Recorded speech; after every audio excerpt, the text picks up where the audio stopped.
Halo Bung Rocky, kita lanjutkan obrolan kita hari ini setelah tadi pagi kita bicara soal etika, soal soal relawan nggak boleh baper, soal pimpinan nggak boleh caper. Kita sekarang bicara juga tetap lanjutkan lagi ini persoalan pencapresan. Tapi sebelum kita ngomongin soal pencapresan perbalihoan, nah ini Lam ini soal perbalihoan.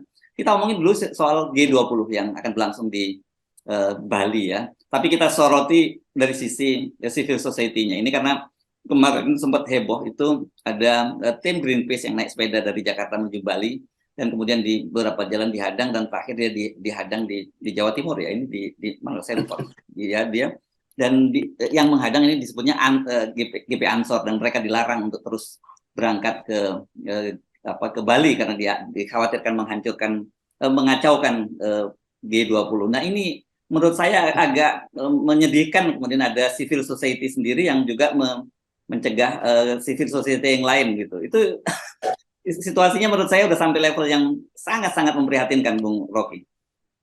Ya, saya kira kalau kita tanya pada Gus Dur setuju nggak Greenpeace itu dihalangi oleh Ansor? Itu pasti dihajar Gus Dur itu. Karena kita mesti bayangkan kalau kita bermain di wilayah civil society, itu tokoh utamanya adalah Abdurrahman Wahid. Gus Dur, saya berteman baik dengan dia. Saya bisa bayangkan kemarahan Gus Dur kalau dia tahu bahwa Greenpeace dihalangi oleh Ansor itu. Apalagi Cak Imin juga justru mesti jengkel dong, kan Cak Imin menyebut partai hijau itu. Lo Greenpeace itu membawa Pancasila yang namanya keadilan sosial, kemanusiaan yang adil dan beradab. Di situ itu perjalanan untuk menyatakan pendapat lain yang biasa di seluruh dunia. Kita tahu semua KTT, semua summit itu perhelatan tertinggi dunia yang melibatkan presiden, tadi dibikin di Davos, dibikin di Argentina, itu selalu ada paralel yang disebut paralel event itu. Ada pertemuan resmi antara kepala negara dan para pemimpin korporasi besar, tapi juga ada side eventnya, yaitu pertemuan masyarakat sipil. Itu udah biasa bahkan dari zaman Pak Harto itu kalau ada persidangan apa dulu namanya itu CGI apa namanya dulu? Oh, CGI ya, negara-negara donor. Ya, negara donor itu nanti LSM demo tuh supaya ada perimbangan. Dunia justru menghargai itu. Tiba-tiba di Indonesia masyarakat sipil nggak boleh menuju Bali itu. Sebulan lalu saya ada di Bali dan saya udah dengar isi itu bahwa Bali akan di clear up, nggak boleh ada kegiatan apapun. Kan akan mengganggu G20. Justru G20 mesti diganggu karena ketegangan baru di dunia soal energi, soal pangan, itu hak masyarakat sipil untuk bikin sidang tandingan tuh. Saya bertemu dengan teman-teman yang mengasuh fasilitas yang disebut Y20, Youth 20, anak muda 20. Itu akan bersaing dengan G20. Mereka datang dengan isu lingkungan, keadilan sosial, keselamatan dunia karena potensi perang. Nah, Ansor mestinya paham itu tuh. Kan mesti ada pendidikan di teman-teman Ansor. Saya banyak teman di GP Ansor yang mestinya ada pengetahuan tentang apa yang akan diucapkan di Bali itu akan mempengaruhi juga anak-anak muda di Ansor. Kan begitu kan? Karena itu akan menyangkut hak Ansor terhadap lingkungan yang bersih, hak Ansor terhadap perdamaian dunia. Jadi Ansor, GP Ansor ini, Gerakan Pemuda Ansor, mesti bagian dari milenial itu. Saya mengajar berkali-kali soal hubungan antara kepemudaan dan lingkungan. Jadi kalau GP Ansor menghalangi pikiran alternatif dari Greenpeace, karena pasti Greenpeace akan kasih kritik tuh. Itu artinya GP Ansor juga menghalangi masa depan mereka sendiri kan. Kan nggak mungkin kita tidak mungkin kita wariskan negeri ini hanya pada pemimpin-pemimpin politik, pemimpin masyarakat sipil yang akan menentukan masa depan bumi. Itu intinya tuh. Jadi sekali lagi mungkin itu cekcok kecil atau salah paham, atau mungkin GP Ansor perlu ada semacam kurikulum tentang social justice, environmental ethics, itu yang diperlukan saya kira. Saya titip pesan pada teman-teman di Ansor supaya lakukan pembelajaran. Selain baris berbaris itu penting, tapi berbaris pikiran juga itu lebih penting lagi di masa depan tuh. Ya. Oke. Oh ini saya buka ini Instagramnya dari Greenpeace ya, Bung Rock ini. Ternyata yang terakhir tuh dia memang dihadang di Probolinggo ya. Jadi memang jalan menuju Bali, bahkan diminta membuat surat pernyataan bahwa mereka tidak akan melanjutkan perjalanan dan tidak akan mengkritik kegiatan itu. Ini di situ. Terus Dan bahkan sebenarnya mereka ini sudah diadang dari sejak di kota-kota sebelumnya, termasuk di Jawa Tengah sudah ada, tapi tidak sampai dilarang gitu. Cuma semacam diintimidasi oleh orang-orang berseragam dan sebagainya gitu. Yang diduga juga orang berseragamnya ada kaitannya dengan aparat negara gitu.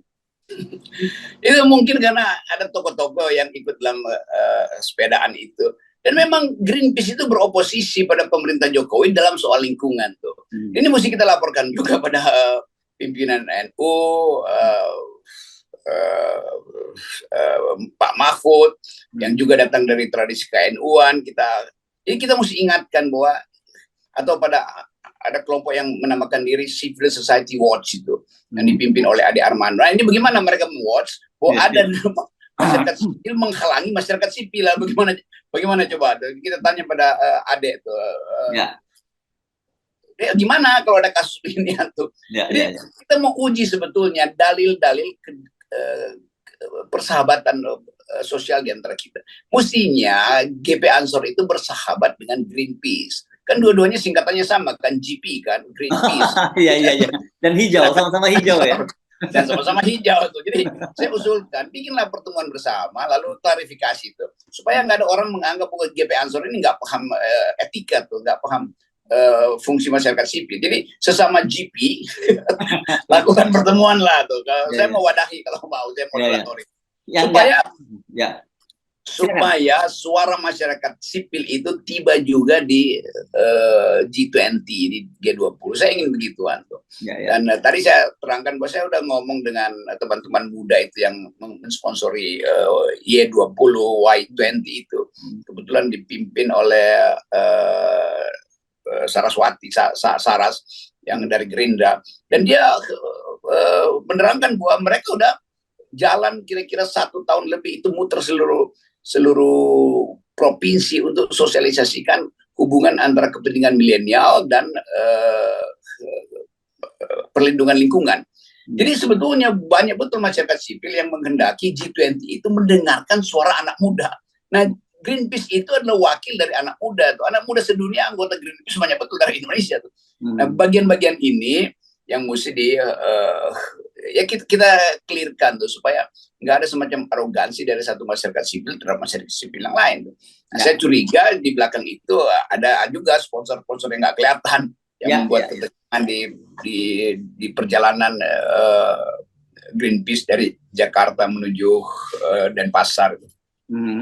Kan kalau aparat keamanan langsung yang melarang itu nanti kesannya pemerintah dengan represif. Tapi kalau kemudian dilakukan oleh civil society lain kan, oh ini problem masyarakat. Kira-kira gitulah yang skenario yang kita bayangkan gitu. Itu kita ya Bung Rocky ya. Iya, jadi saya bayangkan bahwa GP Ansor mungkin agenda rapatnya belum selesai, tapi udah harus turun ke jalan karena dilihat di Google Map Greenpeace sudah kira-kira tinggal 20 km masuk Probolinggo kan.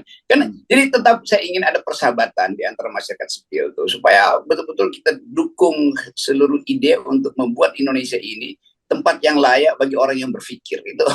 jangan sampai orang lihat loh kalau ada pikiran lain dihadang di jalan berarti pikirannya salah dong. Kan yang salah yang menghadang itu kan. Lalu datang aja sama-sama di situ. Lain kalau ada keputusan negara yang udah final, bahwa nggak boleh masuk Denpasar, mau diapain? Kan ada potensi teroris misalnya. Udah itu semacam apa namanya itu force major bagi demokrasi. Tapi kita iyain. Tapi kalau masyarakat sipil menghadang masyarakat sipil, itu buruk citranya. Jadi teman-teman Ansor yang saya kenal banyak di situ, termasuk pimpinan-pimpinannya, coba lakukan pemikiran ulang supaya nggak ada sejarah yang mencatat bahwa Ansor melarang orang yang ingin membawa mandat Pancasila, itu keadilan sosial, termasuk keadilan lingkungan, kemanusiaan yang adil dan beradab, termasuk soal ekstraktif industri, di mana buruh ditekan tuh. Jadi soal-soal semacam ini tuh. Itu usulan saya supaya ada persahabatan antara GP dan GP, Greenpeace, jadi GP sesama dan GP dilarang saling GP. Sesama GP dilarang saling melarang gitu ya. Itu quote of the day. Mari kita lanjutkan soal topik politik dalam negeri lagi yang lainnya. Saya ini menyoroti kemarin kita kan membahas soal spanduk baliho, sebenarnya bukan spanduk ya, baliho dari Pak Jokowi yang bertebaran, yang mengucapkan terima kasih Pak Jokowi karena sudah memberikan BLT dan bantuan subsidi upah dan juga bantuan-bantuan lainnya. Dan ini kelihatannya karena sangat masif, kita ada pelaporan dari penonton di FNN ini bahwa ternyata di seluruh wilayah Indonesia itu ada baliho-baliho semacam itu, dan itu dilakukan oleh relawan ini. Jadi memang mau tidak mau kita melihat ini ada agenda tertentu dan membuat kita ngejingung tadi ya, yang seperti Anda sebut ya, jijik dan bingung gitu kan kira. Bingung. Ya. Nah, tapi yang menarik ini kemudian ternyata di Solo itu ternyata banyak sekali juga baliho semacam ini, dan dengan santainya Gibran menyatakan bahwa ya nanti tak copot ya, katanya nanti saya copotnya begitu. Nah orang kemudian, tapi karena Gibran yang ngomong, orang kemudian berpikir ada apa ya Gibran kok selalu sekarang ini mengambil antitesa dari pemerintahan. Kemarin dia nolak mobil listrik, terus sekarang mau copot baliho yang mengkampanyekan bapaknya. Apakah ini tanda-tanda bahwa dia mau mencoba membangun bendera sendiri di luar Pak Jokowi gitu? Karena bagaimanapun juga kan dia menyadari bahwa Pak Jokowi gak lama lagi menjabatnya gitu. Mari kita bahas soal itu, Bung Rocky. Kalau saya yang bahas nanti saya dicurigai lagi karena Gibran udah berkunjung dan berguru ke saya, lalu dianggap bahwa itu hasil pembicaraan di Sentul. Tapi memang bagian itu justru yang kita bicarakan tuh. Gibran juga udah pernah terangkan bahwa saya mendorong dia untuk jadi otonom, bukan karena saya pro Jokowi. Saya bilang saya berselisih dengan ayah Anda tuh, tapi saya lihat Anda punya potensi, sayang Anda masih muda, lakukan sesuatu yang membuat orang mengerti bahwa Anda sendiri bisa jadi tokoh otonom, nggak usah tergantung pada ayahku tuh. Itu pembicaraan yang biasa tuh. Dan akhirnya kita mesti ini jangan sampai orang fanatis lagi tuh bahwa kenapa sih bela-belain Gibran. Memang ada teknik lain pada Gibran untuk muncul, dia itu dengan cara melepaskan asosiasi dengan ayahnya kan. Kan semua orang sekarang kalau mau jadi menteri reshuffle itu rame-rame ke Solo untuk nemenin wali kota Solo Gibran ini untuk lari pagi atau jalan santai. Itu yang saya juga singgung, itu ngapain, usir aja mereka tuh, karena mereka cuma mau menjilat gitu. Biarin aja ayahmu aja yang dijilat-jilat, jangan kau pula yang masih muda dijilat-jilat kan. Jadi saya terangkan itu sebetulnya sebagai etik dalam kepemimpinan tuh. Kan Gibran, AHY, Puan itu tetap udah masuk dalam lingkaran elit politik baru tuh. Jadi mereka mesti datang dari pengertian baru tentang demokrasi itu. Jadi itu akan jadi semacam paradoks. Gibran nurunin baliho bapaknya sendiri itu. Walaupun mungkin itu pencitraan baru buat Gibran. Tetapi kita mesti kasih semacam kesempatan semua orang untuk mengucapkan kembali Indonesia tuh. Nah kalau kita nggak mulai dari sini, kita akan anggap Gibran itu adalah parasit sampai akhir zaman. Titi Prabowo adalah parasit sampai akhir zaman. Nanti juga AHY parasit sampai akhir. Jadi kita nggak matang itu. Padahal sebetulnya dunia berubah. Tentu saja anak-anak Presiden Soeharto sudah mengalami kemewahan di masa lalu mengalami tragedi. Dia tragis karena ayahnya. Tapi orang ingat ya Presiden Soeharto pada waktu itu justru tidak ingin ada pertumpahan darah tuh. Nah bagian ini kan bagus buat ke depan.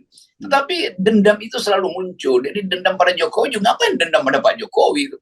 Kan Pak Jokowi nanti juga lengser, nanti sejarah yang tentukan tuh akan diurus oleh demokrasi atau diurus dengan hukum.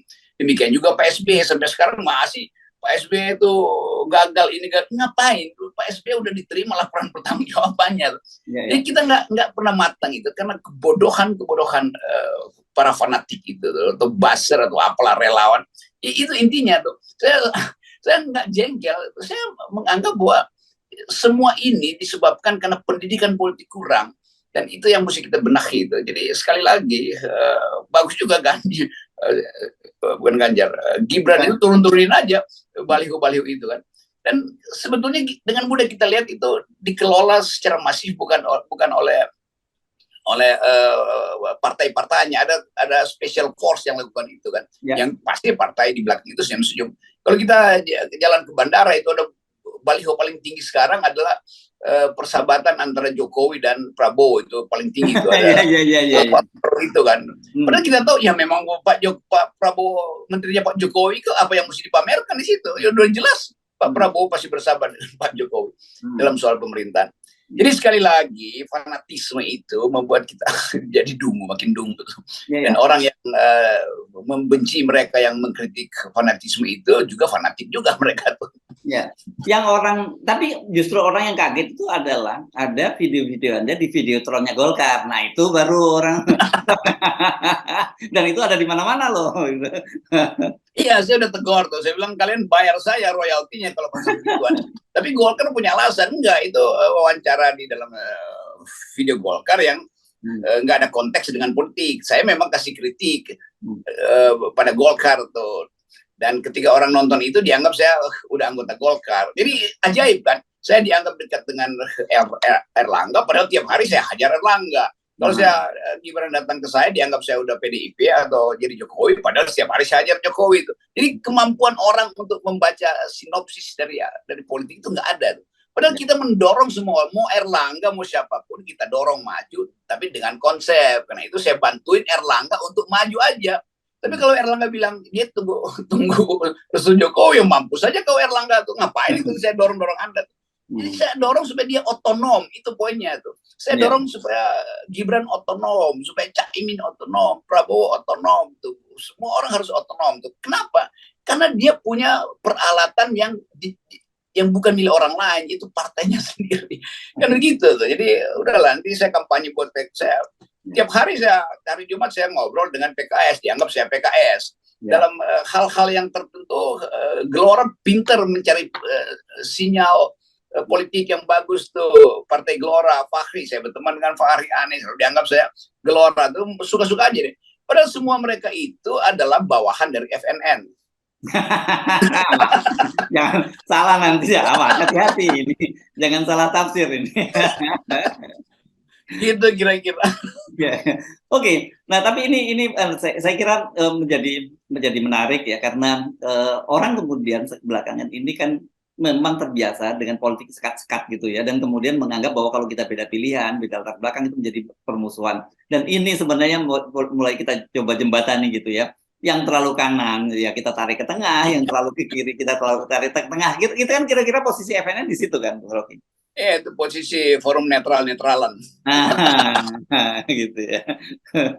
Jangan jadi forum nego-negoan gitu. Nggak ada. FNN itu forum yang berupaya untuk menerangkan kembali fungsi dari jurnalis di dalam kekacauan politik itu. Kalau politik biasa-biasa aja, jurnalis juga ya nggak ada berita sebetulnya. Tetapi sekali lagi, jurnalis punya etik tertentu, yaitu tegak lurus dengan keadilan dan kebenaran. Jadi siapapun yang pro keadilan dan kebenaran pasti online dan inline dengan FNN kan.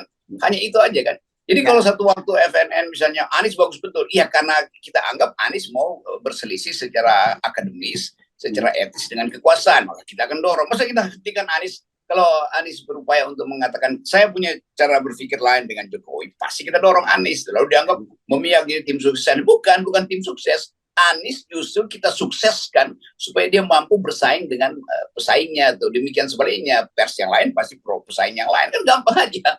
Ya. Oke, mari kita bantu para pimpinan, para elit politik ini, karena Anda kan saya perhatikan ini dalam sebulan terakhir, berapa bulan terakhir, bukan sebulan terakhir ini Anda keliling terus di seluruh Indonesia, bahkan dalam beberapa bulan terakhir ini Anda mulai masuk di kampus-kampus negeri gitu, perguruan tinggi negeri gitu. Mari kita bantu apa sebenarnya yang sedang dipikirkan oleh publik kita, atau yang saya sering menyebut sebenarnya mood publik itu seperti apa sih sekarang ini? Ya saya peduli dengan kampus sebetulnya, sehingga tadi saya dikirimin sama orang Lampung tuh, kan ada pergantian rektor di Lampung karena rektor yang korupsi segala macam itu yang menerima gratifikasi.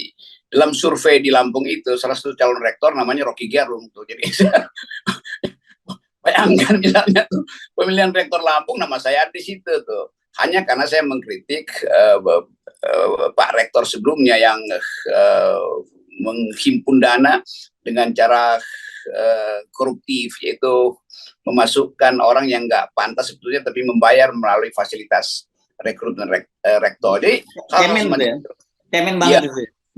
Ya itu kemarin masalah. Nah saya udah muter-muter dalam seminggu ini, udah 4 kali saya keluar kota hanya untuk bertemu dengan kalangan akademisi. Kemarin saya dari Kendari ketemu dengan para pengajar di universitas macam-macam, Muhammadiyah, Halu Oleo di sana, dan menerangkan juga hal yang sama, kerisauan kampus terhadap masa depan. Semua bertanya, ini ke arahnya mana nih? Jadi saya mesti terangkan itu. Dan saya bilang ya sebagian besar keterangan itu ada setiap pagi dan malam di FNN. Karena FNN adalah kampus akal sehat. Yes, oke. Dan kita mulainya perkuliahan setiap pagi dan sore dengan 0%. Iya, ini namanya akal sehat itu mulai dari 0. Terima kasih Bung Rocky. Oke.